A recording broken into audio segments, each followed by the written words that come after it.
Buatan Malaysia Proton X70 ya. Terima kasih membawakan Proton X70 pada kali ini. Cuma bukan kita nak cerita tentang Proton X70 tetapi tentang kereta dan perkara paling asas perlu kita tahu tentang kereta.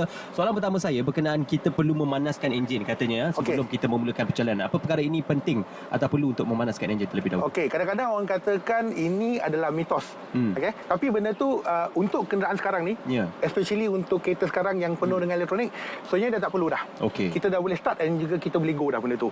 Kadang-kadang setengah kereta yang lebih maju, sebelum kita nak masuk kereta tu, dia dah tolong kita, orang katakan dia dah standby dah.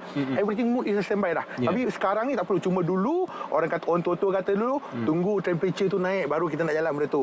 Yes, untuk kenderaan dulu different, tapi sekarang ni elektronik sekarang ni orang katakan lebih mudah. Tak payah nak tunggu dah. Boleh start dan juga boleh go dah benda tu. Tak ada isu. Most of the car ataupun kebanyakan kereta sekarang ni adalah sistem computerized ataupun elektronik. Betul. Ini kita tak cakap pasal Tesla ataupun kereta elektrik. Tapi kita cakap pasal kereta yang elektronik yang di-equip dengan sistem computerized. Jadi apa mungkin ada yang mengatakan agak sukar sikit ataupun lebih manja sedikit penjagaan untuk kereta computerized? Tidak dinafikan, betul. Memang betul. Apabila elektronik once satu fail, kita kena identify mana fail dia. Biasa fail tu dia akan datang dengan ni di meter. So parameter ni akan mention apa benda yang fail. So dari situ kita baru nak untuk identify apa yang rosak, benda tu kena masuk ke komputer untuk kita check apa yang fail. So basically secara dasarnya, secara pandangan kita tak tahu apa punca dia. Selagi kita tak cucuk benda tu, selagi itu kita takkan nampak apa problem berlaku.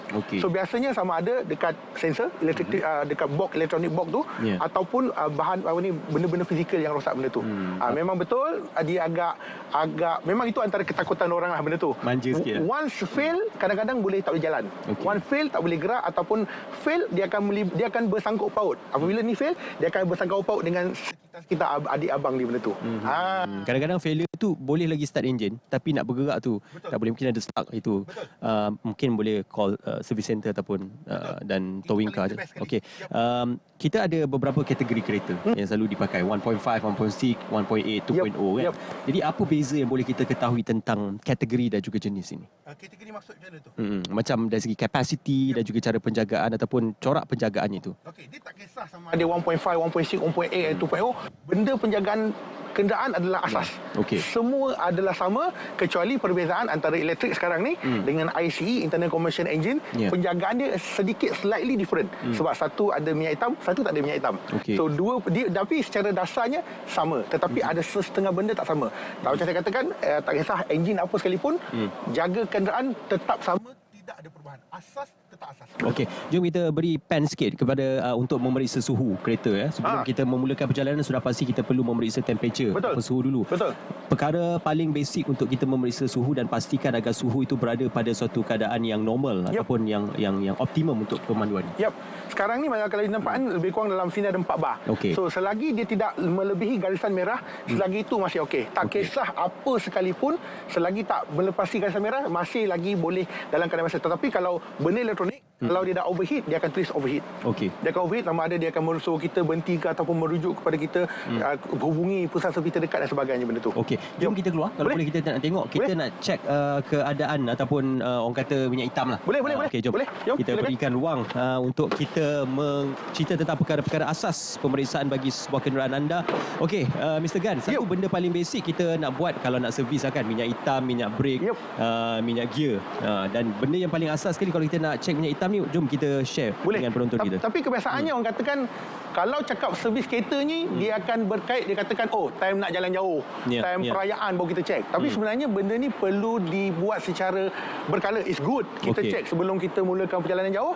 Kita orang katakan kita cek dulu. Tetapi adalah lebih baik kita jadikan dia sebagai satu kebiasaan. Jadikan mungkin 2 minggu sekali, 3 minggu sekali, sebulan sekali. Itu adalah lebih bagus apabila kita jadikan sebagai satu kebiasaan benda tu. So untuk biasanya perkara asas dia bergantung kepada kenderaan. Tapi kalau kenderaan sekarang, kalau kenderaan masih lagi under warranty, kenderaan baru, minyak hitam kita tak perlu risau sebab kita masih lagi servis berkala. Setiap 6 bulan sekali kita akan pergi. So benda tu tidak akan berkurangan dan dia punya percentage untuk fail ataupun kekurangan minyak hitam tu sangat-sangat low. Tapi especially bagi kenderaan yang dah berusia, mungkin 10 tahun ke atas. So benda-benda wear and tear dia dah makin dah terhaki dan sebagainya. Dan benda yang sepatutnya tukar kita tak tukar lagi, so dia akan efek kepada minyak hitam, dia akan berkurangan. So paling basic sekali adalah nak cek minyak hitam, adalah cek minyak hitam level lah. So untuk setiap kenderaan dia ada level dia. Kalau kita keluarkan, so dekat situ dia ada garisan-garisan dia yang mana minimum berapa. So at least kalau kita keluarkan kat sini, kalau kau nampak tu, dia ada dua tu, atas dan juga bawah. So at least benda tu kena sampai dekat bahagian minimum yang tu. Okey, itu perkara asas sekali lah. Yang itu kita perlu cek lah benda tu. Kalau dah kurang sangat tu dah memang dah sampai masa lah tu. Betul. Dah lama tak tukar dah tu. Betul. Salah satu lagi kalau kita duduk dekat kawasan landed ataupun rumah yang memang parking itu parking kita. Kita perlu boleh aware kalau keluar je kalau nampak ada benda-benda minyak, mesti ada something wrong kat kita. Tapi benda-benda ni jarang orang perasan benda tu. Tapi itu antara indikator kalau kita tak tengok sini, kita tengok lantai pun boleh juga. Dia macam leaking. Betul, dia akan leaking dekat bahagian bawah benda tu. Tapi kan orang selalu kita selalu disarankan kalau tukar minyak auto kena tukar auto filter sekali. Betul.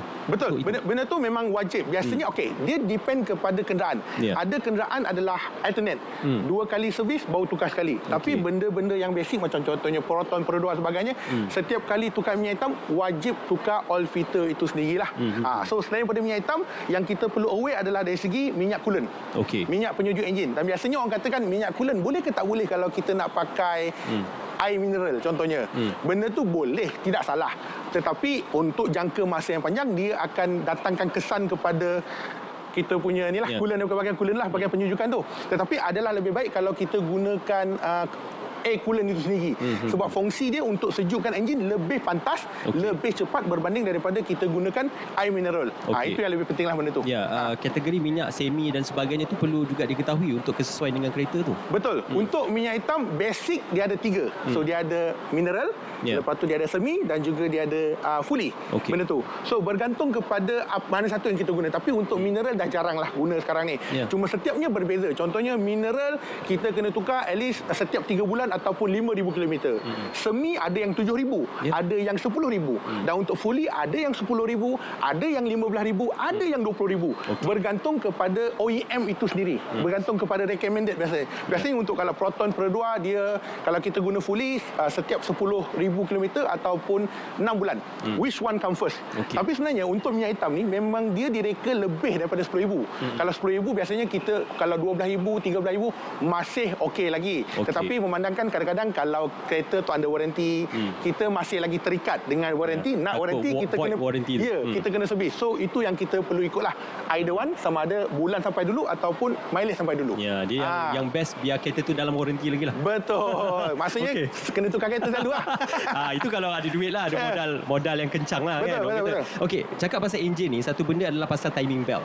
Timing belt ada kereta yang menggunakan timing belt ni. Betul. Jadi nak tahu penukaran timing belt sebab kadang-kadang bila kita dah dengar bunyi macam ada bunyi something dekat enjin tu, maknanya dah tiba masa untuk kita tukar timing belt. Jadi mungkin boleh dikongsikan penukaran. Okey, untuk kenderaan yang guna timing belt kebiasaannya direkomendedkan setiap 100,000 km. Setiap 100,000 km ataupun 3 ataupun 5 tahun dicadangkan untuk tukar sekali lah benda tu. Itu lebih penting. Tapi itu benda wear and tear yang sampai satu masa kita kena tukar. Tetapi benda-benda selain pada minyak hitam, selain pada air coolant, antara benda yang kita perhatikan adalah dari segi bateri. Bateri. Bateri dia ada 2 kategori. So untuk Ismail guna bateri apa? Bateri jenis apa tu? Kering ke basah? Brand sama. Kering ke basah? Kering. Kering kita tak perlu risaulah. So maintenance fee benda tu. Maintenance free maksudnya kita tak perlu risau, kita tak perlu nak top up air. Tapi dia terpulang, tapi bagi saya guna kering juga. Maksimum 2 tahun bateri maksimum 4 tahun pun pernah. Kereta saya guna tahan 4 tahun. Dia bergantung kepada jenis bateri, bergantung kepada penggunaan kita. Dia tak jalan jauh tu? Tak jalan jauh lah. Bergantung kepada kita punya cara penggunaan benda tu. Tapi kalau saya cadangkan kalau nak tukar bateri, tukar bateri yang ada indikator. Kalau kau perhatikan, kalau Ismail perhatikan dekat bahagian tengah tu, yang tu bulat tu. Yang itu ada indikator di mana jom kita tengok sikit indikator ni. Kita boleh tengok ke dalam, dekat dalam tu, untuk color yang ni masih boleh lagi. Untuk color merah, kita dah kena tukar dah. Tapi kebanyakan kereta sana dah pakai bateri kering. Betul. Itu antara yang kita perlu perhatikan. Tapi kalau tanya saya cadangkan bateri yang macam ni. Lagi bagus benda tu. Tapi untuk kenderaan sekarang ni dah moden. Kalau biasanya kalau bateri nak start kong, dia akan ada tanda-tanda dia. Mungkin dekat dalam tu dia akan tulis ataupun dia akan susah nak start. Itu antara beberapa tanda. Tapi basically untuk bateri busu-busu lah setahun. Sebab biasanya untuk waranti dia akan bagi setahun ataupun setahun setengah. Itu adalah perkara yang paling orang katakan normal lah. Setahun tu normal. Kalau maksudnya kalau kena 2 bulan 3 bulan kong, something wrong. So sama ada dekat antenatal problem atau apa, kita kena cek dulu. Yang itu memang something wrong. 2 bulan 3 bulan 4 bulan memang something wrong. Lebih setahun ataupun setahun adalah normal. Okey, tapi kalau dah lebih 2 tahun tu kan kita charge balik bateri. Apa sebenarnya dia boleh bagi tempoh yang lebih lama lagi? Boleh benda tu, tapi tidak berpanjangan benda tu. So daripada kita charge membazir masa, better kita tukarlah benda tu. So bagi saya tiada masalah untuk kita tukar pun biasa. Benda yang wajib tukar kita pada tukar. Kalau boleh di charge, kadang-kadang bergantung kepada kondisi bateri itu sendiri. Kalau yang okey, yang boleh di charge, kita boleh charge baliklah benda tu. Tapi kalau charge pun tak lama, dia mungkin dalam sebulan ataupun beberapa minggu benda tu. Cuma sediakan modal untuk tukar bateri. Betul, that's true. Itu nak kata nak jaga kereta ni bukan yang mudah. Kena betul berhati-hati. Okey, jom kita cerita pasal tayar pula Mr. Gan. Sebab tayar ni kan, bila ramai yang tak tahu berapa sebenarnya tekanan udara untuk kita isi tayar ni kalau kita nak pump tayar. Okey, untuk tayar ni dia sebenarnya setiap kenderaan ada satu stiker. Yang saya boleh tunjukkan kalau untuk X70 saya, stiker dia berada di sini. Dekat tepi driver seat. Dia bergantung. Ada kenderaan yang betul. Ini dia. Ada kenderaan yang stiker berada dekat passenger. Ada kenderaan berada dekat bahagian belakang. So dekat sini kita nampak tayar depan berapa, tayar belakang berapa. Tapi kebanyakan pengguna kereta dia macam general je. Dia buat 210 atau 220. Betul. Jadi itu boleh ke? Boleh, tak masalah. Bagi saya 220 just nice. 220 depan belakang sama? Sama. 220 bersama dengan 32 PSI adalah angka yang sangat-sangat okey. Ya. Tetapi cuma satu masalah kita lah orang terlepas pandang. Rasanya apa benda orang terlepas pandang kalau dari segi tayar ni? Mungkin dia punya bunga kot? Tak. Terlepas pandang adalah tayar spare. Okey, kita nak cerita pasal tayar spare. Ni tayar spare. Kena isi juga angin dia. Biasanya kita akan bagi tumpuan kepada 4 biji tayar je. Tapi tayar spare kita tak peduli. Tapi ada yang kata dah pancit, alamak, tayar spare pun angin tak ada juga. Tak ada angin. Ya, tapi tayar spare kita boleh pump lebih daripada ini. Contohnya yang ni 32 PSI. Tayar spare kita boleh pump sampai 45 ke 50. Sebab benda tu dia akan semakin kurang. Cuma soalan saya, ada beberapa kereta dia macam tayar spare dia memang bagi macam saiz yang betul kepada tayar yang biasa. Tapi ada beberapa kenderaan ataupun model dia bagi yang kecil sikit. Donat sikit lah kan. Cuma nak tanya tu sebab ada yang guna tayar spare ni macam lama. Saya difahamkan mungkin 75 atau 90 km boleh lah lagi pakai tayar spare. Cuma untuk yang sebetulnya tayar spare yang kecil tu berapa jauh dia boleh pergi? Okey, dekat tayar tu dia dah ada tulis lah maximum speed berapa. So basically 70, 80, 70 just nice lah. Tak perlu laju sangat. So tayar berbeza. So benda tu kelajuan memang setiap tayar dia ada maksud dia sendiri juga. Kalau kita go deep lah, yang ini tayar ni maksimum boleh pergi berapa, maksimum boleh pergi berapa. So setiap kod itu membawa maksud yang berbeza benda tu. So untuk tayar spare dicadangkan mungkin 70 ke ataupun 90 km sejam. 70 just nice lah, tak perlu laju benda tu. So dan tayar spare kita tak boleh guna lama. Kita boleh guna untuk jarak dia temporary saja. Tak, mungkin depend kepada penggunaan kita, tapi benda tu temporary, bukan kita guna tayar spare. Tayar betul. Ya. Kita temporary untuk sebelum kita pergi untuk nak orang katakan pump ataupun repair tayar kita tu lah. Itu temporary sahaja. Yang itu kita perlu beri perhatian lah. Itu yang orang terlepas pandang benda tu. Satu lagi soalan saya kan, kalau tayar yang 4 tayar ni dengan tayar spare ni, dia perlu brand yang sama ataupun perlu dengan spesifikasi yang sama? Sebab ada yang pakai macam keempat-empat tayar ni, ada depan pakai Continental, pakai Hankook, pakai lain. Jadi perlu brand yang sama ke? Dicadangkan pakai jenis tayar yang sama. Sebab setiap brand, setiap jenis tayar mempunyai bunga yang berbeza. So apabila menggunakan bunga yang berbeza, dia punya function pun dah berbeza dah. So kiranya kalau guna bunga yang lain, mungkin sini bising, sini senyap pula. Dia depend kepada jenis tayar yang kita gunakan benda tu. So dicadangkan untuk guna tayar yang sama benda tu jika berlaku apa-apa. Tapi dicadangkan sebenarnya kalau tanya saya, kalau dah ada modal, kalau boleh tukar tiba masa untuk tukar 4 tayar, kita tukar 4 tayar sekali. Betul. Termasuk tayar spare tu lah. Tayar spare tak perlu. Tak ada isu. Tayar spare tak ada isu. Tapi dia nak pakai sekejap. Betul. Sebenarnya tayar ni dia ada jangka hayat benda tu. Tapi bergantung kepada teknologi yang digunakan oleh brand itu tayar sendiri. Ada tayar yang boleh bertahan lama. Tapi sebenarnya ada satu angka yang kita boleh lihat. Kita boleh tahu tayar itu dibuat pada minggu ke berapa, tahun ke berapa. Okey, jom kita cek. Ada dekat sini. Yang ini kita kena kita kena pergi secara saya akan lihat kat sini. Bukan kat sini. Dia ada satu angka, dia ada 4 angka saja. Iaitu di ni. Ini adalah kalau nampak 3822. So maksudnya tayar ini dibuat pada minggu 38 tahun 2022. Ya. Ini adalah minggu 38. So minggu 38 tahun berapa? Mungkin hujung tahun, saya tak pasti. Ya. Maknanya dia macam dah hujung-hujung tahun tu. Kalau nak beli tu, make sure yang latest lah. Ya, benda tu sebenarnya kalau kita dah beli tayar mungkin dah berapa bulan ataupun setahun, masih okey lagi sebenarnya. Tak ada masalah benda tu. Tapi itu adalah angka yang kita perlu berikan perhatian. Benda tu. Cuma satu Mr. Gan, tadi ada share dengan saya pasal untuk kalau tayar tu macam pancit atau ni kan, bocor, untuk kita nak isi. Okey, ada beberapa benda basic yang saya rasa sikit lagi kita nak share kan. Kita tak sini dan satu benda penting yang biasanya orang terlepas pandang. Okey. Tak apa, sikit lagi kita nak share. Ini penting ni sebab kejap lagi kita nak drive jauh ni. Ini adalah antara benda yang orang terlepas pandang, iaitu pemadam api. Mungkin kita rasa tak penting. Melainkan kalau tiba-tiba kita dapat call, cik, kenderaan cik akan terbakar 1 jam lagi, barulah kita akan cari. Ataupun tiba-tiba dapat WhatsApp, 55 minit kemudian kedai cik akan terbakar, baru kita akan beli. Tapi benda ini adalah benda basic yang saya rasakan ini adalah penting. Tapi ada orang tanya, kalau letak dalam ni takut meletup, terbakar ke? Untuk teknologi macam ni biasanya dia boleh tahan suhu sampai 70 ke 80 darjah Celsius, tak ada masalah. Walaupun biar dalam kereta. And then benda ni boleh guna, biasanya jangka hayat dia lebih kurang 8 ke 10 tahun. Kalau kita tak guna. Selagi jarum itu masih berada kat hijau, selagi itu masih boleh gunakan. Andai kata tak guna pada kereta sendiri, nauzubillah. Jadi apa? Kita boleh guna kepada kenderaan yang lain. Kita boleh bantu orang lain lah benda tu. Ini pada atas. Sentiasa kena ada. Dan lagi satu ni, yang untuk tayar ni. Yang ni dinamakan sebagai tayar kit. Tayar kit ni dia ada banyak brand lah terpulang. Tetapi yang ini, ada sesengah tayar, ada spare, kita boleh tukar tayar. Tapi yang tak ada tayar spare biasanya akan didatangkan dengan tayar repair kit. Ini dinamakan dengan tayar repair kit. Maksudnya kita tak perlu cucuk lubang untuk cuci cacing.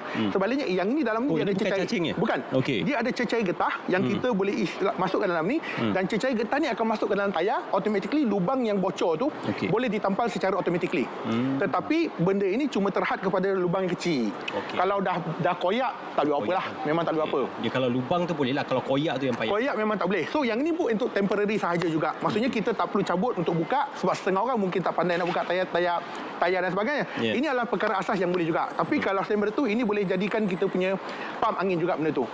Satu lagi pasal nak tukar tayar ni, ada juga yang tak tahu nak tukar dia punya ni kan, kena lawan arah jam kan. Betul.